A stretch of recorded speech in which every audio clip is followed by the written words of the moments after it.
Hello guys, welcome to our channel. This is Teja. ప్రస్తుతం మనతో పాటు సీనియర్ జర్నలిస్ట్ జగదేవ్ గారు ఉన్నారు. నమస్తే సార్. కోమటిరెడ్డి వెంకటరెడ్డి ఆయన రీసెంట్గా ఒక మాట అన్నారు, ఆంధ్రాకి ఖచ్చితంగా ప్రత్యేక హోదా అవసరం అని చెప్పేసి అన్నారు. అది వాస్తవానికి చాలా మంచి మాటే. కానీ ఇక్కడ తెలంగాణ ప్రజలు మాత్రం నీకు పక్క రాష్ట్రం గురించి ఎందుకు, ఇక్కడ నిరుద్యోగుల సమస్య గురించి మాట్లాడు అని చెప్పేసి అంటున్నారు. సో దాన్ని మీరు ఎలా మాట్లాడతారు? కాంగ్రెస్ ప్రభుత్వం వచ్చాక, తెలంగాణ ఏర్పడ్డాక కాంగ్రెస్ ప్రభుత్వం మొదటిసారి రావడం, దీంట్లో మంత్రివర్గం కూడా చాలా కీలకం. అందులో కోమటిరెడ్డి వెంకటరెడ్డి గారు కీ రోల్. బట్ అటు వెళ్ళారు, మళ్ళీ వచ్చారు, ఏదైతేనేమి మంచి ఇదిగా ఉన్న వ్యక్తి. అయితే ఇప్పుడు కోమటిరెడ్డి వెంకటరెడ్డి గారు ఆ మాట ఎందుకు అన్నారన్న విషయం పక్కన పెడితే, మొదటిది తెలంగాణ ప్రజలు అంటున్నది కూడా వాస్తవమే. ముందు మన రాష్ట్ర పరిస్థితి చూసుకోవాలి. పైగా ఇప్పుడు గవర్నమెంట్ కాంగ్రెస్ చేతిలో ప్రజలు ఎన్నుకున్నారు కాబట్టి ఖచ్చితంగా వాళ్ళు ఎక్స్పెక్టేషన్స్ రీచ్ అయ్యే ప్రయత్నం అయితే చేయాలి. ఏ ప్రజాప్రతినిధి అయినా, ముఖ్యమంత్రి అయినా, మంత్రి అయినా, సాధారణంగా ఉండే ఎంపీటీసీ స్థాయి, సర్పంచ్ స్థాయి నుంచి ఎవరైనా సరే వాళ్ళ అభిమానాన్ని చూరగొనాలంటే వాళ్ళకు ఎక్స్పెక్టేషన్స్ రీచ్ అవ్వాలంటే ఏం లేదు, మౌలిక సదుపాయాలు, కనీస అవసరాలు తీర్చడం, మౌలిక సదుపాయాలు కల్పించడం అనేది కాన్సెప్ట్. నెక్స్ట్ లెవెల్లో ఉద్యోగ భర్తీలు. చాలామంది సంవత్సరాల కొలది లాంగ్ టర్మ్ కోచింగ్లు, హైదరాబాద్లో వచ్చి రూమ్ తీసుకొని ట్రై చేయడాలు, ఇవన్నీ జరుగుతుంటాయి కదా. సో అట్లాంటి వాళ్ళందరూ ఒక్కసారిగా ఎన్నేళ్ళు కష్టపడిన తర్వాత నోటిఫికేషన్ అవి లేకపోతే నిరాశ నిస్పృహలకు లోనయ్యి ప్రబలక లాంటి అమ్మాయిలు సూసైడ్ చేసుకోవడం కానీ, లేదంటే అరే లైఫ్లో 3 ఏళ్ళు వేస్ట్ చేశాను, అరే సాఫ్ట్వేర్ వైపు వెళ్ళినా బాగుండేదే, సరే కనీసం మెకానికల్ వైపు వెళ్ళినా బాగుండేదే, మ్యానుఫ్యాక్చరింగ్ వైపు అయినా వెళ్ళి బాగుండేదని ఒక ఆలోచన వస్తుంది ఎవరికైనా, సహజం. కొంతమంది తట్టుకున్న వాళ్ళు సర్లే మన టైం బాగాలేదు రాలేదు అనుకుంటారు, కొంతమంది ప్రబలికలాగా సూసైడ్ చేసుకుంటారు. అయితే ఇలాంటి సమస్యలు ఉన్నప్పుడు ముందు ఇక్కడ ఉద్యోగ భర్తీ ఏదైతే జాబ్ మేళా రిలీజ్ చేసి, జాబ్ క్యాలెండర్ రిలీజ్ చేసి దాని ప్రకారం నోటిఫికేషన్స్ వేసి వీళ్ళు అనుకున్న మాట నిలబెట్టుకోవడం ఒక ఆప్షన్. సో ఇవన్నీ ఉంటుండగా రెస్ట్ ఆఫ్ ది థింగ్ పక్క రాష్ట్రం నుంచి మాట్లాడాలి. బట్ స్టార్టింగే కాబట్టి మాట్లాడడం తప్పు లేదు. అయితే ఇక్కడ మాట్లాడడంలో దీని వెనక ఉద్దేశం ఏముందంటే, తెలంగాణ ప్రకటించింది అంటే, నేను అనుకున్న నా అభిప్రాయం చెప్తున్నాను, తెలంగాణ ప్రకటించింది కాంగ్రెస్, లైవ్ టెలికాస్ట్ని బ్రేక్ చేసి మరి కూడా ఆపేసి కదా ప్రకటించింది. ఆ రోజు బీజేపీ కూడా దానికి మద్దతు ఇచ్చారు. సో తెలంగాణ ప్రకటించలో కీలక పాత్ర ఏంటంటే, పెద్దమ్మ సోనియా, చిన్నమ్మ సుష్మా స్వరాజ్ అని అప్పట్లో అందరూ బ్యానర్లు కట్టారు, పాలాభిషేకాలు చేశారు, జై తెలంగాణ నినాదాలు చేశారు, అన్నీ జరిగాయి. సో అంటే కాంగ్రెస్ ఇచ్చేదానికి బీజేపీ సపోర్ట్ చేసింది. అయితే 2014, 2013 డిసెంబర్లో అనౌన్స్ చేసిన తెలంగాణ 2000 మార్చిలో ఇప్పుడు డిక్లేర్ చేసేసింది, ఫైనలైజ్ చేసింది, అంటే పార్లమెంట్లో ఆమోదింపు చేసేసింది. ఆమోదింపు చేసిన తర్వాత 2014 కొత్త ప్రభుత్వం వచ్చింది కదా. సో కొత్త ప్రభుత్వం వచ్చినా కూడా బీఆర్ఎస్ వచ్చింది, కాంగ్రెస్ రాలే. తెలంగాణలో కాంగ్రెస్ వచ్చేస్తుంది అనుకున్నారు. తెలంగాణలో కాంగ్రెస్ ప్రకటించిన తర్వాత సోనియా గాంధీకి అలాగే చాలామంది ఇక్కడ ఉన్న పెద్దలు చెప్పారు. అండ్ మోరోవర్ కేసీఆర్ గారు కూడా తెలంగాణ ప్రకటిస్తే బీఆర్ఎస్ని, అదే టీఆర్ఎస్ని, అప్పటి టీఆర్ఎస్ని కాంగ్రెస్లో విలీనం చేస్తామని కూడా ఒకరొక సందర్భంలో చెప్పారు. సో అది జరగలేదు. బట్ అఫ్కోర్స్ ఆయన చాలా చెప్పారు, అలాగైతే దళితుడిని సీఎంగా కూడా చేస్తానన్నారు, అది జరగలేదు. అది వేరే టాపిక్, మళ్ళీ అటు వెళ్ళిపోతాం మనం. సో ఎప్పుడైతే విలీనం చేస్తామనుకున్నారో తెలంగాణలో మంచి కాంగ్రెస్ ఉంటుంది, సర్లే ఆంధ్రాలో అన్యాయం జరుగుతుంది, తెలంగాణలోనే మనం పట్టు సంపాదించవచ్చు కదా అనుకున్నారు. అనుకునేసరికి ఇక్కడ ఎప్పుడైతే తెలంగాణ ప్రకటించాక ఎలక్షన్ జరిగాయో టీఆర్ఎస్ విలీనం చేయలేదు, అనూహ్యంగా టీఆర్ఎస్ వచ్చింది.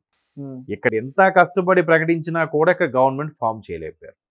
ఇదిలా ఉంటే మరోవైపు ఆంధ్రాలో ఎప్పుడైతే తెలంగాణ ప్రకటించారో సమైక్య భావంతో ఉన్న ఆంధ్ర ప్రజలు కాంగ్రెస్ని ఒక విధంగా చీకొట్టారు అనొచ్చో లేదో నాకు తెలియదు, కానీ అంటే మొత్తానికి భూస్థాపితం చేశారని అది కూడా అనకూడదు. ఎక్కడో చిన్న మూలాలు ఉన్నాయి, మేబీ ఉంటే ఉండొచ్చు కదా. రఘువీరారెడ్డి లాంటి వాళ్ళ వ్యక్తులు ఎవరో అప్పుడప్పుడు మాట్లాడేవారు ఇంతకుముందు, మరి ఇప్పుడు ఆయన కూడా లేదు. సో అలాంటి పరిస్థితి అయిపోయింది కాంగ్రెస్ కదా. బట్ అదే ఎలక్షన్లో బీజేపీ ఎంతో కొంత పుంజుకుంది, 2 స్థానాలు తెచ్చుకుంది. ఆ 2 స్థానాలు కూడా టీడీపీ అలయన్స్ కాబట్టి టీడీపీ కూడా 2 మంత్రి పదవులు కూడా ఇవ్వడం జరిగింది 2014లో కదా. కాంగ్రెస్ తెలంగాణ ప్రకటిస్తే కాంగ్రెస్ని చెదరగొట్టారు ఆంధ్ర ప్రజలు. మరి అదే కాంగ్రెస్తో పాటు బీజేపీ కూడా ఒత్తాసు పలికిందిగా తెలంగాణకి. మాటప్పుడు బీజేపీని కూడా చీకొట్టారు కదా. అక్కడ బీజేపీ 2 స్థానాలు కైవసం చేసుకుంది కదా. అర్థమైందా మీ కాన్సెప్ట్? ఏదైతే తెలంగాణ ప్రకటించిందో అది తెలంగాణలో ఫేవర్ అయ్యి ఆంధ్రాలో బ్యాడ్ అయిపోయింది కదా. అలానే తెలంగాణలో గవర్నమెంట్ ఫామ్ చేయలేదు. ఇక్కడ చూస్తే ఆంధ్రాలో జీరో అయిపోయింది. తెలంగాణ ప్రకటించడం వల్ల ప్రధానంగా ఏ పార్టీకి నష్టం వాటిల్లిందంటే అది కాంగ్రెస్ పార్టీకి. తర్వాత టీడీపీకి కూడా ఆ లిస్టులో, ఎందుకంటే ఇక్కడ భూస్థాపితం చేశారు. టీడీపీ ఉంటే ఎప్పటికైనా ప్రమాదమే అని. కాబట్టి అది వేరే సబ్జెక్ట్. సో కాంగ్రెస్ ఇక్కడ లబ్ధి పొందింది లేదు, అక్కడ కంప్లీట్గా జీరో అయిపోయింది.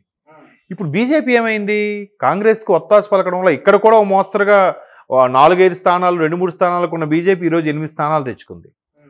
అక్కడ కూడా 2014 2 స్థానాలు తెచ్చుకుంది. సో 2019లో లేకపోయినా కూడా బీజేపీ అనేది గౌరవప్రదంగా ఉంది అక్కడ ఆంధ్రాలో.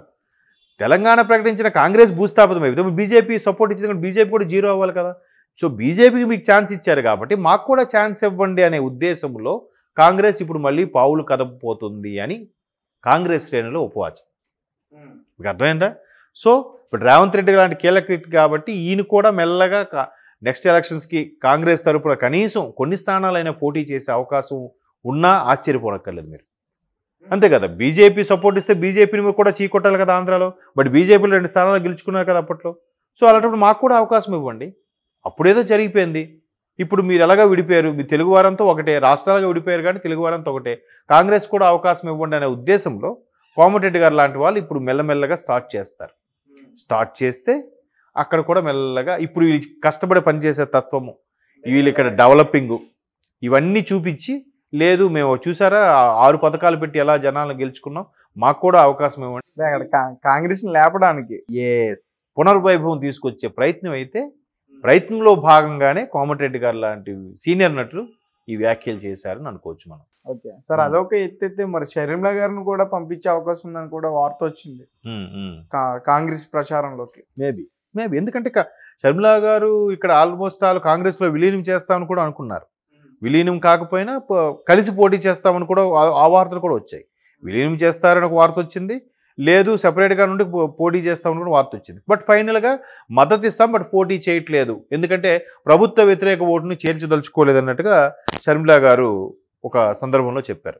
ప్రభుత్వ ఓటుని చేర్చకూడదు అనుకుంటున్నాం కాబట్టి జస్ట్ మేము కాంగ్రెస్కి సపోర్ట్ ఇస్తున్నాం అన్నట్టుగా కదా.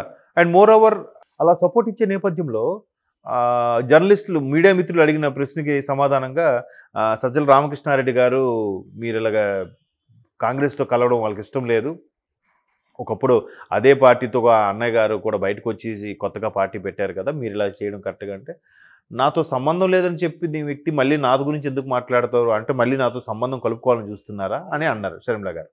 మనం అదంతా చూసాం. అంటే అక్కడ అన్నా చెల్లెలకి పడట్లేదని చెప్పకనే చెప్పినట్టు అనిపించింది. సో ఇప్పుడు కాంగ్రెస్ అంతే కదా, ఇప్పుడు కాంగ్రెస్ అధిష్టానం ఆదేశిస్తే ఖచ్చితంగా మళ్ళీ అక్కడికి వెళ్ళి ఎంతో కొంత మీరు అన్నట్టు ఆ భూస్థాపితం అయిపోయిన పార్టీని లేవనెత్తితే ఒక కనీసం స్టార్టింగ్లో ఒక 4-5 స్థానాలను తెచ్చుకోగలిగితే మళ్ళీ మెల్లగా పుంజుకోవడానికి ఛాన్స్ ఉంటుంది కదా. ఏమో అప్పుడు కాంగ్రెస్ ఆంధ్రప్రదేశ్ కాంగ్రెస్ పీసీ చీఫ్గా ఈమెనే పెడతారేమో షర్మిల గారిని. అలా పెడితే నాకు అవకాశం ఇవ్వండి, నేను రాజన్న బిడ్డగా మళ్ళీ జనాల్లోకి వెళ్తానని చెప్పే ప్రయత్నం చేస్తారేమో.